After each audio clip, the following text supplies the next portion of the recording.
മാധുരപൂർണ പ്രശോഭിതം ഈ ജീവിതം, ആർദ്രമാം ദൈവസ്നേഹം നിറയും പൂവനം. മാധുരപൂർണ പ്രശോഭിതം ഈ ജീവിതം, ആർദ്രമാം ദൈവസ്നേഹം നിറയും പൂവനം. സ്നേഹദീപനാളമായി വിളങ്ങും ധന്യജീവിതം.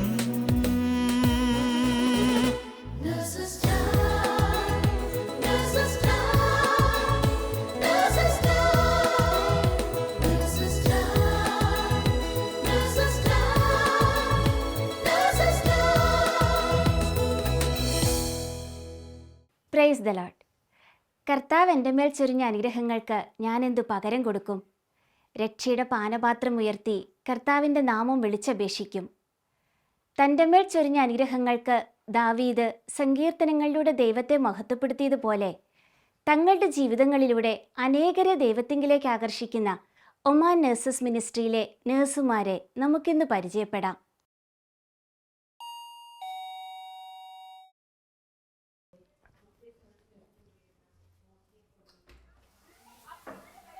മേടിച്ചിട്ട് വന്നോ? വായോ, ഞാൻ നോക്കിയിരിക്കായിരുന്നു. വാ.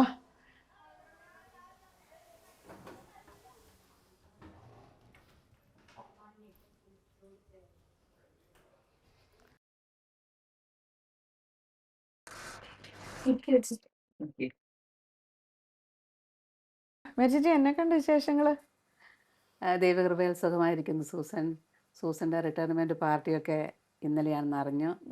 അപ്പം ഒന്ന് വിസിറ്റ് ചെയ്യാനും ചില കാര്യങ്ങളൊക്കെ ഷെയർ ചെയ്യാൻ വേണ്ടിയാണ് ഇപ്പം ഞാൻ വന്നത്.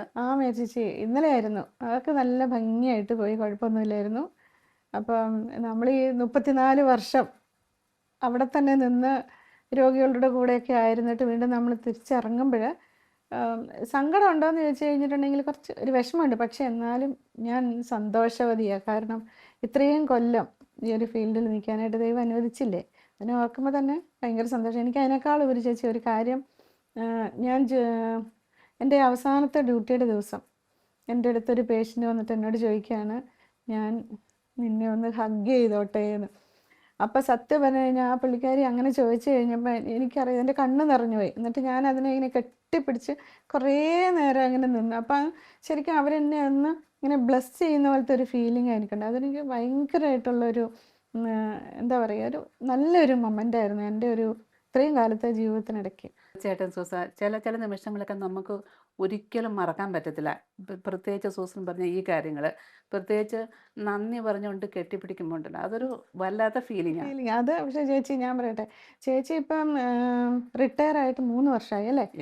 അപ്പോൾ ചേച്ചിക്ക് ഒത്തിരി മിസ് ചെയ്യുന്നുണ്ടാവില്ലേ? പക്ഷെ എന്നാലും ഈ 3 വർഷം ചേച്ചി എങ്ങനെയാണ് സമയം ചെലവഴിച്ചത്? സൂസൻ സിൻസിയറായിട്ട് പറയുകയാണെങ്കിൽ എനിക്ക് വളരെ ബുദ്ധിമുട്ടായിരുന്നു. ലാസ്റ്റ് ഡേ ഒക്കെ ആയപ്പോഴത്തേനും എങ്ങനെ ഞാൻ മാനേജ് ചെയ്യും. പക്ഷേ നേരെ ഓപ്പോസിറ്റാണ് എനിക്ക് സംഭവിച്ചത്. സത്യം പറഞ്ഞാൽ എനിക്ക് നല്ലപോലെ പ്രാർത്ഥിക്കുവാനും ബൈബിൾ വായിക്കുവാനും എനിക്ക് ഈശോയോട് കൂടുതൽ അടുക്കാനായിട്ട് എനിക്ക് പറ്റുന്നുണ്ട് ഇപ്പം. പിന്നെ കുഞ്ഞുങ്ങളുടെ കാര്യത്തിലായാലും ഈവൻ ഹസ്ബൻഡിൻ്റെ കാര്യത്തിലായാലും കൂടുതൽ എനിക്ക് അവരെ ടേക്ക് കെയർ ചെയ്യാനൊക്കെ പറ്റുന്നുണ്ട്. കൊള്ളാം. അതുകൊണ്ട് എനിക്കതിനെ മിസ് ചെയ്യുന്നില്ല. പക്ഷെ എന്നോട് ഇങ്ങനെ എല്ലാവരും ചോദിച്ചു തുടങ്ങിയിട്ടുണ്ട്, നാട്ടിൽ ചെന്നിട്ട് എന്ത് ചെയ്യും എന്നൊക്കെ ചോദിക്കുന്നുണ്ട്.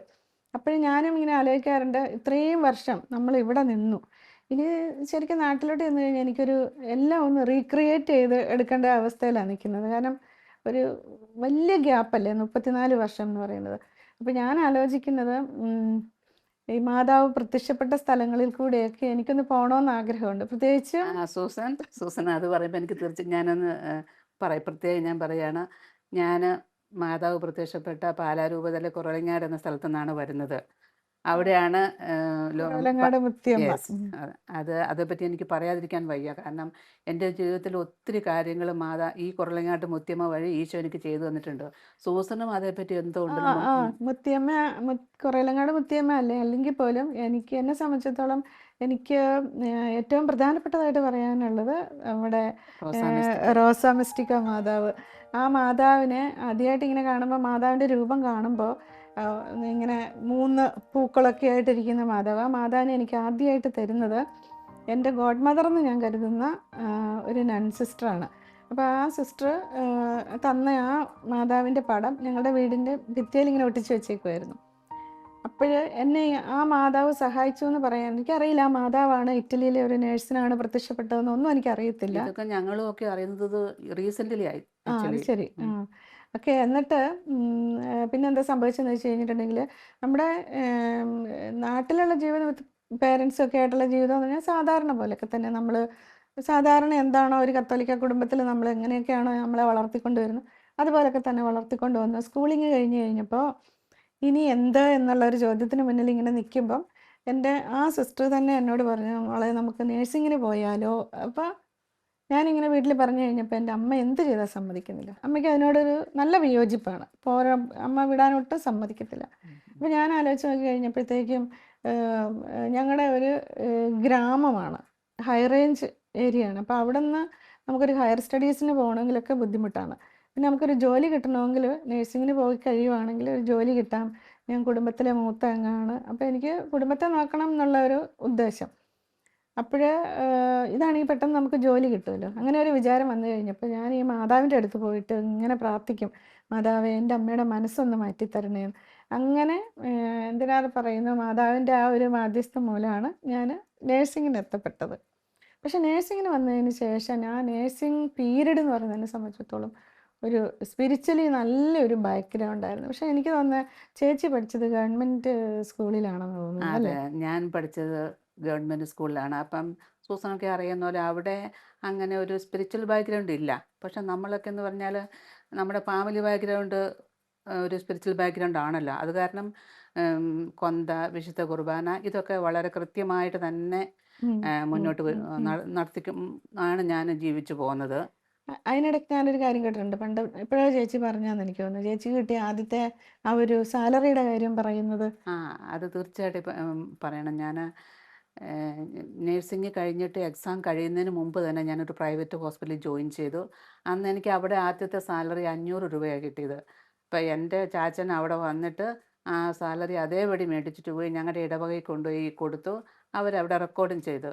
അത് കഴിഞ്ഞിട്ട് ഞാൻ 36 വർഷം ടോട്ടൽ മസ്കറ്റിൽ 34 വർഷവും 2 വർഷം കേരളത്തിൽ ജോലി ചെയ്തു.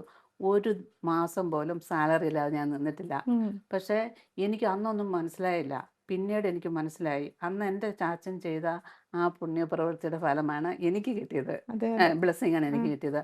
അപ്പോഴാണ് ഞാൻ ഈ ബൈബിളിനെ പറ്റി ഓർത്തത്. ഞങ്ങളുടെയൊക്കെ സമയത്ത് പഴയ കാലത്ത് ഞങ്ങളുടെയൊക്കെ വീട്ടിൽ പഴയ നിയമമേ ഇല്ല. അല്ല, പഴയ നിയമം പോയിട്ട് പുതിയ നിയമം പോലും പല വീടുകളിലും അന്നൊന്നും ഇല്ലായിരുന്നു. പിന്നെ ഈ എല്ലാ ദിവസവും വീട്ടിൽ പ്രാർത്ഥന ചെല്ലുമ്പോൾ ഒരു ചാപ്റ്റർ പുതിയ നിയമം വായിക്കണമെന്നൊരു മസ്റ്റായിരുന്നു. ഉം. പിന്നീട് ഇവിടെ വന്നു കഴിഞ്ഞ് ഞാൻ പഴയ നിയമം വായിച്ചപ്പോഴാണ് മലാഖയുടെ പുസ്തകത്തിൽ പ്രവാചകൻ പറയുന്നുണ്ട്. അതായത് ദശാംശം മുഴുവൻ കലവറയിലേക്ക് കൊണ്ടുവരുവിൻ, എൻ്റെ ആലയത്തിൽ ഭക്ഷണം നിറയട്ടെ, സ്വർഗകവാടം തുറന്ന് ഞാൻ അനുഗ്രഹം നിങ്ങൾക്കായി അനുഗ്രഹങ്ങൾ വർഷിക്കുകയില്ലേ എന്ന് നിങ്ങൾ പരീക്ഷിച്ചു. പരീക്ഷിക്കുവിൻ എന്ന്. അപ്പോൾ അതൊക്കെ പിന്നീടാണ് മനസ്സിലാകുന്നത്. അതെ അതെ, അതൊക്കെ ഒരു നല്ല നല്ല ഓർമ്മകളാണ് ചേച്ചി. അത് മാത്രമല്ല, നമ്മൾ ഇപ്പം ഞാനാണെങ്കിൽ തന്നെയും ഈ പറഞ്ഞ പോലെ നേഴ്സിംഗ് കഴിഞ്ഞിട്ട് ഇനി എന്ത് എന്നുള്ള ആ ഒരു ചോദ്യത്തിൽ നിൽക്കുമ്പോഴത്തേക്കും നമുക്ക് ജോലി വേണമല്ലോ. ജോലി വേണം. അതിന് ഞങ്ങളുടെ ഫ്രണ്ട്സ് എല്ലാവരും കൂടെ കൂടി ഞങ്ങൾ ബോംബെക്ക് ട്രെയിൻ കയറി. അതും വലിയ തീർച്ചയും നിശ്ചയമൊന്നുമില്ല, എങ്ങോട്ടാ എവിടെ എന്താവും എന്നൊന്നും അറിയില്ല. എങ്കിലും ദൈവം കൂടെ ഉണ്ട് എന്നുള്ള ആ ഒരു വിശ്വാസത്തിൽ. അത് മാത്രമല്ല, നമ്മൾ ഈ നേഴ്സിങ്ങിന് പഠിച്ചുകൊണ്ടിരിക്കുന്ന സമയത്ത് പഠിച്ചുകൊണ്ടിരിക്കുന്ന സമയത്ത് ആണ് നമ്മുടെ പോപ്പുലർ മിഷൻ ആ, ആ. അങ്ങനെ കത്തിപ്പടർന്നുകൊണ്ടിരിക്കുന്ന സമയമാണ്. അപ്പോൾ ഈ നായ്ക്കമ്പറമ്പിലച്ചനാണെങ്കിൽ ഭയങ്കര ഫേമസ് ആയിട്ട് നിൽക്കുക. അപ്പോൾ ഞങ്ങളുടെ അവിടുത്തെ സിസ്റ്റേഴ്സ്, ഞാൻ അന്നേരം പഠിച്ചുകൊണ്ടിരിക്കുന്ന സമയത്ത് കൂടുതൽ സമയം ഓപ്പറേഷൻ തിയേറ്ററിലായിരുന്നു. അപ്പം ഞാൻ ഒരു ദിവസം നോക്കുമ്പോഴുണ്ട് ഈ സിസ്റ്റർമാർ ഈ നായ്ക്കമ്പറമ്പിലച്ചനെ ഓരോ റൂമിലേക്കും കൂട്ടിക്കൊണ്ട് പോയിട്ട് ബ്ലസ് ചെയ്ത് വരിക. അപ്പം ഇങ്ങനെ വരുമ്പോൾ അപ്പം ഞാൻ ഇങ്ങനെ കേട്ടിട്ടുണ്ട് ഈ അച്ഛന് ആരുടെയെങ്കിലും മുഖത്ത്, അപ്പം എനിക്കാണ് ഈ കൗൺസിലിംഗ് ആയിരിക്കണം ഉദ്ദേശിക്കുന്നത്. ആളുകൾ ഇങ്ങനെ പറയുന്ന മുഖത്ത് നോക്കി കഴിഞ്ഞിട്ടുണ്ടെങ്കിൽ മനസ്സിലുള്ള മനസ്സിലായി. എല്ലാം വായിക്കുമെന്ന്. അപ്പം അത് കേട്ടിട്ട് ഇങ്ങനെ എനിക്കൊരു ഭയങ്കര ഒരു ആശങ്ക. അത് കാരണം ഞാൻ എന്ത് ചെയ്തു, ഒരു മുറിയിൽ നിന്ന് വേറൊരു മുറിയിലേക്ക് അടുത്ത മുറിയിലേക്ക് ഇങ്ങനെ ഓടിക്കളിച്ചു. എന്തിനേറെ, അച്ഛൻ അന്ന് വന്ന് പോയതിന് ശേഷം ഞങ്ങളുടെ സിസ്റ്റർമാർ ഞങ്ങളെ ഇങ്ങനെ വിളിക്കും. ഈ ഓഫുള്ള ദിവസങ്ങളിൽ അവിടെ കൊണ്ടുപോയിട്ട് ഞങ്ങൾ ഒരുമിച്ചിരുന്ന് പ്രാർത്ഥിക്കും. ഒരുമിച്ചിരുന്ന് പ്രാർത്ഥിക്കുക എന്ന് പറഞ്ഞു കഴിഞ്ഞിട്ടുണ്ടെങ്കിൽ ഇങ്ങനെ സ്പോണ്ടേനിയസ് ആയിട്ട് നമ്മൾ പ്രൈസ് ആൻഡ് വർഷിപ്പിൻ്റെ ഒരു ചെറിയ മോഡൽ അപ്പോൾ അന്നൊന്നും നമ്മുടെയൊക്കെ കാലത്ത് സ്പോണ്ടേനിയസ് പ്രെയർ ഒന്നും ഇല്ല ശരിക്കും പറഞ്ഞാൽ. പ്രൈസ് ആൻഡ് വർഷിപ്പും ഇല്ല. പിന്നെ ഒന്നെന്ന് പറഞ്ഞാൽ നമ്മളൊക്കെ യാത്ര പോകുമ്പം ചാച്ചനും അമ്മച്ചിയും ഒരു സ്വർഗസ്ഥനായ പിതാവേ ഒരു നന്മ പറഞ്ഞവരെയും ചൊല്ലി അങ്ങോട്ടും ഇങ്ങോട്ടും സ്തുതി എടുത്ത് ആശീർവദിച്ച് വിടുന്നത് വിടും. മാത്രമേ ഉള്ളൂ. ആ പ്രെയർ വലിയൊരു പ്രെയർ തന്നെയായിരുന്നു. അപ്പോഴിങ്ങനെ പാട്ടൊക്കെ പാടി സ്തുതിച്ച് ഇങ്ങനെ ഞങ്ങൾ പ്രാർത്ഥിച്ചൊക്കെ വരും. അതൊക്കെ ഭയങ്കര നല്ലൊരു എക്സ്പീരിയൻസ് ആയിരുന്നു. അപ്പോൾ ആ പ്രാർത്ഥനയുടെയൊക്കെ ഒരു ബലത്തിലാണ് നമ്മൾ ഈ കൂട്ടുകാരെല്ലാം കൂടെ ഒരുമിച്ച് ട്രെയിൻ കയറി ബോംബെയിലെത്തി. പിന്നെ അവിടെ ചെന്ന് പെട്ടെന്ന് തന്നെ ഒരാഴ്ച എല്ലാവർക്കും ജോലി കിട്ടി കേട്ടോ. അത് കഴിഞ്ഞപ്പോൾ പിന്നെ അടുത്ത ആഗ്രഹം ഗൾഫിന് പോകണം എന്നുള്ളതാണ്. ഗൾഫിന് പോകാൻ വേണ്ടിയിട്ട് കാത്തിരിക്കുമ്പോഴാണ് ഏജൻസിക്ക് പൈസ കൊടുക്കാതെ കൊണ്ട് പോകാനേ പറ്റത്തില്ല. അപ്പോൾ പിന്നെ എന്ത് ചെയ്യും? അപ്പോൾ ഞാനിങ്ങനെ പ്രാർത്ഥിക്കും, ഈശോയെ എനിക്ക് ഏജൻസിക്ക് പൈസ കൊടുക്കാനായിട്ടുള്ള സാമ്പത്തിക സ്ഥിതി ഒന്നുമില്ല. പിന്നെ ഒന്നും എനിക്കറിയത്തില്ല, എങ്ങനെ പോകണമെന്നും അറിയത്തില്ല. അപ്പോൾ ഞങ്ങളുടെ ഹോസ്പിറ്റലിൻ്റെ ബാക്കിലായിട്ട് ഈ കറുത്ത പെയിൻ്റ് അടിച്ച വലിയ കൽക്കുരിശുണ്ട്. അപ്പോൾ ഞങ്ങളിങ്ങനെ എല്ലാ ദിവസവും തന്നെ അവിടെ പോകും. ഒത്തിരി ആളുകൾ ആ കുരിശയിൽ തൊട്ടിങ്ങനെ പ്രാർത്ഥിക്കുന്നത് ഞാൻ കണ്ടിട്ടുണ്ട്. അപ്പോൾ ഞാനും പ്രാർത്ഥിക്കും, ഇങ്ങനെ ഏജൻസി വഴി അല്ലാതെ കൊണ്ട് എന്തെങ്കിലും ഒരു വഴി ഉണ്ടാക്കി തരണേന്ന് പറഞ്ഞിട്ട് പ്രാർത്ഥിക്കുമായിരുന്നു. പിന്നെ അവിടെ ഒരു ചർച്ച ഉണ്ടല്ലോ, ഒരു മാഹിം ചർച്ച് മാതാവിന്റെ, എല്ലാ വെനസ്ഡേയും. അത് തന്നെ, അവിടെ നൊവേനയ്ക്ക് പോയിട്ട് പ്രാർത്ഥിക്കും. എന്തായാലും ഈ എല്ലാ പ്രാർത്ഥനയുടെയും ഫലമായിട്ട് ഒരത്ഭുതം എന്ന പോലെ വേണമെങ്കിൽ സത്യത്തിൽ പറയാൻ പറ്റും. അന്ന് വരെ ഏജൻസികൾ റിക്രൂട്ട്മെൻറ്റ് നടത്തിക്കൊണ്ടിരുന്ന സ്ഥലത്ത് നേരിട്ട് ഡെലിഗേറ്റ്സ് വന്ന് 200 രൂപയാണ് എനിക്ക് ആകപ്പെടെ ചിലവായിട്ടുള്ളത്. അങ്ങനെ ഞാൻ ഒമാനിൽ വന്നിരുന്നു. അപ്പം അതിനോടകം ചേച്ചി ഓൾറെഡി ഒമാനിൽ വന്നിട്ടുണ്ടാവും അല്ലേ? ഞാൻ 88 വന്നതാണല്ലോ. ഞാൻ 1988 അത് ഒരു മെയ് 28 സൂസന അറിയാലോ. അതെ, ചൂടിൻ്റെ ഒരു പീക്ക് സമയം. ആദ്യം പൈപ്പിൽ നിന്ന് വെള്ളം കയ്യിലേക്ക് വീണപ്പോൾ ഞാൻ പേടിച്ചു പോയി. ഇവിടെയാണോ ഞാൻ ജീവിക്കേണ്ടത് എന്നുള്ളൊരു ശരിക്കും പറഞ്ഞാൽ പേടിച്ചു പോയ ഒരു നിമിഷമായിരുന്നു അത്. പക്ഷേ അതിൽ നിന്നൊക്കെ ദൈവം എന്നെ കരകയറ്റി കൊണ്ടുവന്നു. 2 വർഷം വലിയ കുഴപ്പമൊന്നുമില്ലാതെ എനിക്ക് ഇഷ്ടമുള്ള വാർഡിൽ തന്നെ, അതായത് ഡെലിവറി വാർഡ്, ഡെലിവറി കഴിഞ്ഞ് അമ്മമാരെയും കുഞ്ഞുങ്ങളെയും കിടത്തുന്ന ഒരു വാർഡിലാണ് ഞാൻ വർക്ക് ചെയ്തുകൊണ്ടിരുന്നത്. അതിൽ എനിക്ക് പ്രത്യേകിച്ച് ന്യൂ ബോൺസിനോട് ഭയങ്കര ഒരു അറ്റാച്ച്മെൻറ്റാണ്. അപ്പം ഒരു 2 വർഷം കഴിഞ്ഞപ്പോൾ ഞാനൊരു വലിയൊരു പ്രതിസന്ധിയിൽ അകപ്പെട്ടു. ആക്ച്വലി അത് എൻ്റെ പേരൻസിനൊന്നും അറിയത്തില്ല, ഇതുവരെ അവർക്ക് അറിയത്തില്ല. ഞാനത് എങ്ങനെ അത് തരണം ചെയ്യുന്നുള്ളൂ ഒന്ന് വളരെ ബുദ്ധിമുട്ടി ഞാൻ ദൈവത്തെ പ്രാർത്ഥിച്ചു. പിന്നെയാണ് എൻ്റെ കുർലങ്ങാട് മുത്തമ്മനെ എനിക്ക് ഓർമ്മ വന്നു. അമ്മയോട് ഞാൻ മാധ്യസ്ഥ അപേക്ഷിച്ചു. എന്തായാലും അമ്മയുടെ മാധ്യസ്ഥം വഴിയായിട്ട് ഈശോ എൻ്റെ മേൽ അനുഗ്രഹം ചൊരിഞ്ഞ് ഞാൻ അതിൽ നിന്നും പൂർണ്ണമായിട്ട് രക്ഷപ്പെട്ടു. അപ്പം അത് ചേച്ചിക്കൊരു നല്ലൊരു എക്സ്പീരിയൻസ് ആയിട്ട്. അപ്പം അന്നേരമൊക്കെ എനിക്കൊരു ബൈബിൾ വാചനം എപ്പോഴും എനിക്ക് ഓർമ്മ വരികയാണ്. 1 പത്രോസ് 5-ാം അധ്യായം 6-ാം വാക്യത്തിൽ പറയുന്നുണ്ട്, ദൈവത്തിൻ്റെ ശക്തമായ കരത്തിൻ്റെ കീഴിൽ നിങ്ങൾ താഴ്മയോടെ നിൽക്കുവിൻ, തക്ക സമയത്ത് ദൈവം നിങ്ങളെ ഉയർത്തിക്കൊള്ളും. എന്നെ സംബന്ധിച്ചോളം അത് വളരെ അർത്ഥവത്തായ ഒരു വാക്യമായിരുന്നു. ചേച്ചി, നമുക്കൊക്കെ ഈ ജീവിതത്തിൽ ഓരോ പ്രതിസന്ധി ഘട്ടങ്ങളിലും ചില വചനങ്ങൾ നമ്മൾ മുന്നോട്ട് നയിക്കാറുണ്ട് അല്ലേ? അപ്പോൾ ഈ പറഞ്ഞ പോലെ തന്നെയാണ് ശരിക്കും എൻ്റെ ഒരു പ്രതിസന്ധി ഘട്ടത്തിൽ എന്നെ നയിച്ചിട്ടുള്ള ഒരു വചനം എന്ന് പറയുന്നത് ജെറമിയ 33:3 നീ എന്നെ വിളിക്കുക, ഞാൻ നിനക്ക് ഉത്തരം അരുളും, നിന്റെ ബുദ്ധിക്ക് അതീതവും മഹത്വവും നിഗൂഢവുമായ കാര്യങ്ങൾ ഞാൻ നിന്നെ കാണിച്ചു തരും എന്നുള്ളതാണ് ആ വചനം. പക്ഷേ ഈ ഒരു ചില സമയങ്ങളിൽ നമ്മൾ ഒത്തിരി തകർച്ചയുടെ ഒരു മേഖലകളിലൂടെയൊക്കെ കടന്നു പോകേണ്ട അവസ്ഥകൾ വരുമ്പോൾ ഞാൻ തന്നെ ചോദിക്കാറുണ്ട്, ഈ ഒരു സമയത്ത് എന്ത് കാണിച്ചു തരാമെന്ന ഈ നിഗൂഢമായ വഴി ഏതാണ് ദൈവമേ? നമ്മുടെ ഈശോയോട് ഇങ്ങനെ ഇടയ്ക്കിടയ്ക്ക് ഇങ്ങനെ ചോദിക്കും. പക്ഷേ അത് നമുക്കറിയില്ല പിന്നീട് അതെങ്ങനെയാണ് അത് നമ്മുടെയൊക്കെ നന്മയ്ക്കായിട്ട് അല്ലെങ്കിൽ നമ്മുടെ കൂടെയുള്ളവരുടെയൊക്കെ നന്മയ്ക്കായിട്ട് വരുന്നതെന്ന് പിന്നീട് എനിക്ക് പലപ്പോഴും എൻ്റെ ജീവിതത്തിൽ ഉണ്ടായിട്ടുള്ള അനുഭവങ്ങൾ കൊണ്ട് എനിക്ക് മനസ്സിലായിട്ടുണ്ട്. ഓക്കെ, അപ്പോൾ എങ്ങനെയായാലും ചേച്ചി പറഞ്ഞ ആ വചനം, ചേച്ചി താഴ്മയോടെ ദൈവത്തിരുമുമ്പാകെ നിന്നതിൻ്റെ ഒരു ഔട്ട്കം എന്ന് പറയുന്നത് ചേച്ചിയുടെ മുഖത്തുണ്ട്. ആ ഒരു ഗ്രേസ് ഞാൻ ഈ ചേച്ചിയുടെ കൂടെ പലപ്പോഴും ഞാൻ വർക്ക് ചെയ്തിട്ടുണ്ട്. അപ്പോൾ ആ സമയത്തൊക്കെ എങ്ങനെയാണെന്ന് വെച്ച് കഴിഞ്ഞിട്ടുണ്ടെങ്കിൽ ചിലപ്പോൾ നമ്മൾ ആദ്യമായിട്ട് കാണുമായിരിക്കും. ഞാൻ ചേച്ചിനെ ആദ്യമായിട്ട് കാണുമ്പോൾ തന്നെ എനിക്ക് തോന്നിയിട്ടുള്ള ഒരു ഫീലിംഗ് എന്താണെന്ന് വെച്ച് കഴിഞ്ഞാൽ നമുക്ക് ഇങ്ങനെ സംസാരിക്കാൻ, അല്ലെങ്കിൽ നമ്മുടെ ആദ്യമായിട്ടൊരു വാർഡിലേക്ക് വന്നു കഴിയുമ്പോൾ നമുക്ക് ചേച്ചിയുടെ അടുത്ത് കാര്യങ്ങൾ പറയാനായിട്ടുള്ളൊരു ഫ്രീഡം. അപ്പോൾ അത് എല്ലാവരോടും ചിലപ്പോൾ നമുക്കത് തോന്നണമെന്നില്ല. ഒരു പക്ഷേ ചേച്ചിക്ക് ദൈവം തന്നിരിക്കുന്ന ആ ഒരു കൃപ കൊണ്ടായിരിക്കാം അങ്ങനെ തോന്നിയിരിക്കുന്നത്. പിന്നെ അപ്പോൾ ഞാനൊരു കാര്യം കേട്ടിട്ടുണ്ടായിരുന്നു, അതായത് ചേച്ചിക്ക് ദൈവം ഒരു വലിയ കൃപ തന്നിട്ടുണ്ട്. അതായത് ഇപ്പം നൈറ്റ് ഡ്യൂട്ടി ചെയ്യുന്ന സമയത്ത് എവിടെയെങ്കിലുമൊക്കെ ഒരു ചെറിയ ഒരു റെസ്റ്റിൻ്റെ സമയത്ത് ഇങ്ങനെ തീർച്ചയായിട്ടും ഇരിക്കുന്ന സൂസൻ, അതേപ്പറ്റി ഞാൻ പറയാം. അതൊരു വലിയ കൃപ തന്നെയാണ്. സൂസൻ അറിയാലോ, നമ്മളൊക്കെ നൈറ്റ് ഡ്യൂട്ടി ചെയ്ത് കഴിഞ്ഞ് 3 മണിയൊക്കെ ആകുമ്പോൾ എല്ലാവരും ഫ്രീ ആകും. അപ്പോൾ ഞങ്ങൾ എല്ലാവരോടും കൂടെ ഇരുന്ന് വർത്താനം പറയും. ആ സമയത്തായിരിക്കും ചിലപ്പോൾ ചില സമയത്ത് കുഞ്ഞുങ്ങൾ വൊമിറ്റ് ചെയ്യുകയും ചിലപ്പം ഞാൻ പെട്ടെന്ന് ഒരു എഴുന്നേറ്റ് പോകും. കുഞ്ഞു സ്വരം. കുഞ്ഞു സ്വരം അത് കൊച്ച് കരയുന്നതല്ല, ഒരു പ്രത്യേക സൗണ്ടാണ്. അപ്പം ഞാൻ പോയി കൊച്ചിനെ എടുത്തിട്ട് വരും. അപ്പോൾ ഇവർ ചോദിക്കും, ഈ ചേച്ചി എങ്ങോട്ടാണ് ഓടുന്നതെന്ന്. തിരിച്ച് കൊച്ചിനെയും കൊണ്ടായിരിക്കും ഞാൻ വരുന്നത്. പുറത്ത് ഇങ്ങനെ പതുക്കെ ഒന്ന് തട്ടിക്കൊണ്ടാണ് വരുന്നത്. ഉം. അപ്പോൾ അവർക്ക് മനസ്സിലാവും കൊച്ച് വൊമിറ്റ് ചെയ്തതാണ്, ചോക്ക് ചെയ്തതാണ്. അതായത് കൊച്ചുങ്ങൾ ചിലപ്പം പാല് കുടിച്ചിട്ടോ അല്ലെങ്കിൽ എങ്ങനെയെങ്കിലും അങ്ങനെ ശിരസിൽ കയറുന്ന ആ പോലത്തെ ആ ഒരു ആ ഇത്. അപ്പം എന്നിട്ട് നീല കളറാകും, ആ അതല്ലേ? ഓക്കെ, അത് തന്നെ. അപ്പം നഴ്സറി കൊണ്ടുവന്ന് സക്ഷൻ ചെയ്ത് ക്ലിയറാക്കി കൊച്ചിനെ കൊണ്ട് തിരിച്ചു കൊടുക്കുമ്പോൾ പോലും ചിലപ്പോൾ അമ്മമാർ അറിയുന്നില്ല. പിന്നെ അത് കഴിഞ്ഞ് നമ്മൾ പറയുമ്പോഴായിരിക്കും അവരറിയുന്നത്. പക്ഷേ അതെ. എനിക്ക് ആ സൗണ്ട് ഇപ്പോഴും ഈ പ്രായത്തിലും എനിക്കത് ക്ലിയറായിട്ട് എനിക്ക് ആ ഇറക്കം തിരിച്ചറിയാൻ അത് പറ്റുന്നുണ്ട് ആ പറഞ്ഞു സൗണ്ട്. വന്നപ്പോൾ ഞാനത് ചേച്ചിക്ക് ഈ ഒരു കാര്യം മാത്രമല്ല പല കാര്യങ്ങളും ഞാൻ നോട്ടീസ് ചെയ്തിട്ടുണ്ട്. പിന്നെ ഒരു കാര്യം ചേച്ചി ഓർക്കുന്നുണ്ടോ, ഞാൻ അതൊക്കെ ഞാൻ നേഴ്സസ് മിനിസ്ട്രിയിൽ നമ്മൾ വന്നതിന് ശേഷമുള്ള കാര്യമാണ്. എന്നാലും ഇത് പറഞ്ഞപ്പോഴും ഞാൻ ആ നേഴ്സസ് കാര്യം മിനിസ്റ്ററിൻ്റെ കാര്യം ഞാൻ സൂസനോട് എനിക്കൊരു കാര്യം പറയാനുണ്ട്. സൂസൻ അതിനുവേണ്ടി ചെയ്യുന്ന കാര്യങ്ങൾ അത് എന്നെയും നേഴ്സസ് മിനിസ്റ്ററിലേക്ക് കൊണ്ടുവന്നത് സൂസനാണ്. സൂസൻ ഈ കുർബാന കഴിഞ്ഞ് ആൾക്കാർ വെളിയിൽ നിൽക്കുമ്പം പ്രത്യേകിച്ച് പെൺകുട്ടികളെ കാണുമ്പം സൂസൻ പോയി പരിചയപ്പെടും. അവരെവിടെ വർക്ക് ചെയ്യുന്നതെന്ന് ചോദിക്കും. അതുപോലെ അവരെ ഇന്ന് ഫോൺ നമ്പർ എടുക്കും. നേഴ്സസ് മിനിസ്റ്ററിലേക്ക് അവരെ സൂസൻ കൊണ്ടുവന്നിരിക്കും. അത് ഞാനത് ടാലൻ്റ് ഞാനത് പറയുന്നില്ല. അതൊരു ബ്ലെസ്സിങ് തന്നെയാണ്. അല്ല ചേച്ചി, അതിന് ടാലൻ്റൊന്നും അല്ല, അതൊന്നും ടാലൻ്റൊന്നും അല്ല. അതൊക്കെ ഈ ദൈവം തന്നിരിക്കുന്ന ഒരു, പക്ഷേ അതിന് വേണ്ടിയിട്ട് തന്നെ ഒത്തിരി ഒരുക്കിയിട്ടാണ് തമ്പുരാൻ കൊണ്ടുവന്നിരിക്കുന്നതെന്ന് വേണമെങ്കിൽ പറയാം. അതല്ല, അതായത് ഞാൻ പറഞ്ഞു വന്ന കാര്യം എന്നാന്ന് വെച്ച് കഴിഞ്ഞിട്ടുണ്ടെങ്കിൽ ഈ നേഴ്സസ് മിനിസ്ട്രിയിലായിരിക്കുമ്പോൾ നമുക്കറിയാമല്ലോ, ഒത്തിരിയേറെ പേരെ നമ്മൾ കാണുകയും അവരോടൊക്കെ സംസാരിക്കുകയും ചെയ്യും. ഒരു ദിവസം ഞാനിങ്ങനെ കോറിഡോറിൽ കൂടെ പോകുമ്പോഴത്തേക്ക് ഒരു പെങ്കൊച്ച് ഓടി വരികയാണ്. എന്നിട്ട് പറയാണ്, പക്ഷേ അതിനെ ഞാൻ കണ്ടിട്ടൊന്നുമില്ല അങ്ങനെ. അവൾ വന്നിട്ട് പറയാം, ചേച്ചി എനിക്ക് തോന്നുവാണ് ചേച്ചിയുടെ അടുത്ത് വന്ന് സംസാരിക്കണമെന്ന് തോന്നുക. ഞാനൊരു വല്ലാത്ത ഒരു ഘട്ടത്തിൽ, അതായത് ഒരു പ്രതിസന്ധി ഘട്ടത്തിൽ കൂടിയാണ് ഞാനിങ്ങനെ കടന്നു പോകുന്നത്. അപ്പോൾ എനിക്ക് വേണ്ടി പ്രാർത്ഥിക്കണം കേട്ടോ എന്നൊക്കെ പറയുകയാണ്. അല്ലെ എന്നോട്, ഞാൻ ചേച്ചിയെ പരിചയമൊന്നുമില്ല, എന്നാലും ഞാനിത് വന്ന് പറയാം.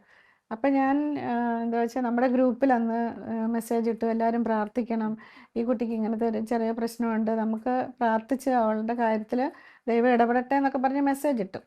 ഏതാനും നാളുകൾ കഴിഞ്ഞപ്പോൾ ഈ കൊച്ച് വന്നിട്ട് പറയാണ്, എനിക്ക് ഇങ്ങനെ മെറ്റേണിറ്റി വാർഡിലേക്ക് ട്രാൻസ്ഫർ ആയി എന്ന് പറഞ്ഞിട്ട് വരുവാണ്.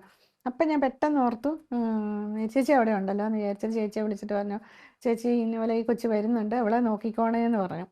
അപ്പോൾ ചേച്ചി അവളെ കാര്യമായിട്ട്, നിങ്ങളുടെ ടീം അവളെ നന്നായിട്ട് നോക്കി കാര്യങ്ങളെല്ലാം പറഞ്ഞു കൊടുത്ത് അവൾ പിന്നീട് തന്നെ മിടുക്കിയായിട്ട് മാറിയെന്ന് നമുക്ക് അറിയാനായിട്ട് പറ്റി. അപ്പം മറ്റുള്ളവരോടുള്ള ആ ഒരു കരുതൽ, അത് ഇപ്പം ഏത് പ്രൊഫഷൻ ആയാലും അല്ലേ, അതൊരു തീർച്ചയായിട്ടും പ്രത്യേകമായിട്ടുള്ള ഒരു കഴിവ്. അപ്പം ഞാൻ ചോദിക്കുന്ന, ഒരു പക്ഷേ ചേച്ചി അത് പ്രൊഫഷണലി പഠിച്ചെടുത്ത ഒരു കാര്യമൊന്നുമല്ല, അല്ലേ? തീർച്ചയായിട്ടും അല്ല, അത് നമ്മുടെ കഴിവല്ല സൂസൻ. അത് അതൊക്കെ ആ ഒരു ബ്ലെസ്സിങ് ആണ്. പ്രാർത്ഥനയിലൂടെ നേടിയെടുത്ത ഒരു കാര്യം. അപ്പം എനിക്ക് ചോദിക്കാനുള്ളത്, ഇപ്പം ചേച്ചിയുടെ എനിക്കറിയാം ചേച്ചി പ്രാർത്ഥിക്കുന്നൊക്കെയാണ്, എന്നാലും ഈ ആ ജോലി ഉണ്ടായിരുന്ന സമയത്ത് എങ്ങനെയായിരുന്നു ചേച്ചി ആ ഒരു പ്രാർത്ഥന എന്നൊക്കെ പറയുന്നത്? സൂസൻ, ഞാൻ എല്ലാ ദിവസവും ഡ്യൂട്ടിക്ക് പോകുന്നതിന് മുമ്പ് ഒരു നിമിഷം യൂണിഫോം ഇട്ട് കഴിഞ്ഞിട്ട് ഈശോയുടെ തിരുഹൃദയത്തിന് മുമ്പിൽ അല്ലെ ക്രൂശിത രൂപത്തിൻ്റെ മുന്നിൽ പോയി നിന്നുകൊണ്ട് എല്ലാവരെയും സമർപ്പിക്കും, എന്നെയും എൻ്റെ കൂടെ ജോലി ചെയ്യുന്നവരെയും. ഉം. പിന്നെ ഞങ്ങൾ നോക്കാൻ പോകുന്ന അമ്മമാർ, കുഞ്ഞുമക്കളും ഒക്കെ സമർപ്പിച്ചിട്ടാണ് ഞാൻ പോകുന്നത്. എന്നിട്ട് ഞാൻ പറയും, ഈശോയെ തിരുരക്തത്തിൻ്റെ സംരക്ഷണ കോട്ട ഞങ്ങൾക്ക് ചുറ്റുമുണ്ടായിരിക്കണേ എന്ന് പറഞ്ഞ് ഈശോയെ ഏൽപ്പിച്ചിട്ടാണ് ഞാൻ ജോലിക്ക് പോകുന്നത്. ഉം. അവിടെ വാർഡിൽ ചെന്നാലും നെറ്റിലൊരു കുരിശ് വരച്ചിട്ടേ വാർഡിൽ പ്രവേശിക്കാറുള്ളൂ. അതുപോലെ ഈവൻ ഹാൻഡ് ഓവർ എടുത്തു കഴിഞ്ഞിട്ടായാലും ഓരോ മുറിയിലേക്ക് കയറുമ്പോഴും ഒരു സമർപ്പണം മനസ്സുകൊണ്ട് ചെയ്തിട്ടാണ് ചെയ്യുന്നത്. അതുപോലെ തന്നെ തിരിച്ചു വരുമ്പോഴും യൂണിഫോം ഒന്ന് മാറുന്നതിന് മുമ്പ് ഒരു നിമിഷം ഒരു നന്ദി വാക്ക് പറഞ്ഞിട്ടാണ് എൻ്റെ ബാക്കി റൂട്ടീൻസിലേക്ക് ഞാൻ കിടക്കാറുള്ളത്.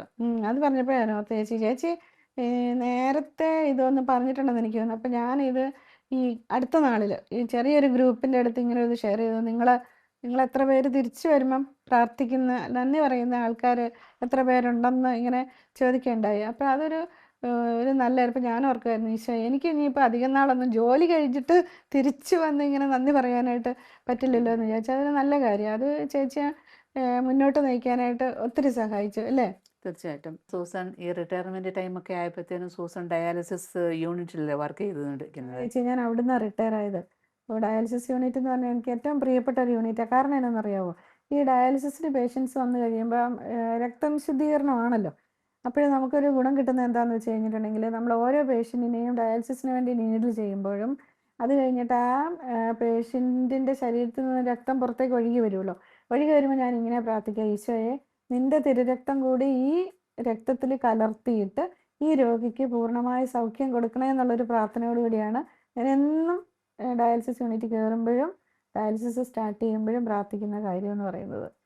ചേച്ചി ഫുഡ് കഴിച്ചിട്ട് പോകട്ടോ, ഞാൻ ഉണ്ടാക്കി വെച്ചിട്ടുണ്ട്. തീർച്ചയായിട്ടും സൂസൻ. അപ്പോൾ ഇത്രയും കാലം നമ്മൾ പ്രവർത്തിച്ച ആത്മാക്കളെ നേടി, ഇനിയുള്ള കാലം നമുക്ക് പ്രാർത്ഥിച്ചിട്ട് ആത്മാക്കളെ നേടാം. അതുപോലെ തന്നെ നമുക്ക് സന്തോഷമായിട്ടിരുന്ന് നമുക്ക് ദൈവം ഇത്രയും കാലം തന്ന നന്മകളെ ഓർത്ത് നന്ദി പറഞ്ഞിട്ടുള്ളൊരു ജീവിതം നയിക്കുവാനുള്ള സമയം കൂടിയാണല്ലോ. 1 തെസ്സലോനിക്ക അധ്യായം 5, 16, 17, 18 വാക്യങ്ങൾ. എപ്പോഴും സന്തോഷത്തോടെ കൂടി ഇരിക്കുവിൻ, ഇടപെടാതെ പ്രാർത്ഥിക്കുവിൻ, എല്ലാ കാര്യങ്ങളിലും നന്ദി പ്രകാശിപ്പിക്കുവിൻ. അതാണ് യേശുക്രിസ്തുവിൽ നിങ്ങളെക്കുറിച്ചുള്ള ദൈവഹിതം. ഈശോ മിശിഹായിക്ക് സ്തുതിയായിരിക്കട്ടെ. തങ്ങളുടെ ജീവിതത്തിൽ ഏറെ സമയവും രോഗി ശുശ്രൂഷയ്ക്കും ദൈവനാമ മഹത്വത്തിനുമായി മാറ്റിവെച്ച ഈ നഴ്സുമാരെ ഓർത്ത് നമുക്ക് ദൈവത്തിന് നന്ദി പറയാം. ഒപ്പം ഇവരിലൂടെ ദൈവം നമ്മോട് പറയാൻ ആഗ്രഹിച്ച കാര്യങ്ങൾ ഏറ്റെടുക്കുകയും പ്രാവർത്തികമാക്കാൻ ശ്രമിക്കുകയും ചെയ്യാം. അതിനുള്ള കൃപയ്ക്കായി ലോകമെമ്പാടുമുള്ള എല്ലാ നഴ്സുമാരെയും അവരുടെ കുടുംബങ്ങളെയും പരിശുദ്ധ അമ്മയുടെ വിമല ഹൃദയം വഴിയായി ഈശോയ്ക്ക് സമർപ്പിച്ചുകൊണ്ട് നമുക്ക് പ്രാർത്ഥിക്കാം. ഓരോ നഴ്സും ഒരു വിശുദ്ധനായി വിശുദ്ധയായി മാറട്ടെ. ആമേൻ. ദൈവമാതാവും ഞങ്ങളുടെ അമ്മയുമായ കന്യകാമറിയമേ, ഫാത്തിമാനാഥേ, എൻ്റെ കുടുംബത്തെയും തിരുസഭയെയും മാനവകുലത്തെയും ലോകമെമ്പാടുമുള്ള നേഴ്സുമാരെയും അങ്ങേ വിമല ഹൃദയത്തിന് പ്രതിഷ്ഠിക്കുന്നു. അങ്ങേ ശക്തിയുള്ള സംരക്ഷണത്തിൽ ഞങ്ങളെ കാത്തുകൊള്ളണമേ. ആത്മീയവും ശാരീരികവുമായ സകല അപകടങ്ങളിലും ക്ലേശങ്ങളിലും നിന്ന് ഞങ്ങളെ രക്ഷിച്ചു കൊള്ളണമേ. എല്ലാറ്റിലും ദൈവേഷ്ടം കണ്ടെത്തി നിറവേറ്റുവാനും യേശുവിൻ്റെ തിരുഹൃദയത്തിന് പ്രീതികരമായ വിധത്തിൽ ജീവിച്ച് സ്വർഗഭാഗ്യത്തിൽ എത്തിച്ചേരുവാനും കാരുണ്യനാഥേ, ഞങ്ങളുടെ സ്നേഹമുള്ള അമ്മേ, ഞങ്ങളെ സഹായിക്കണമേ. ആമേൻ.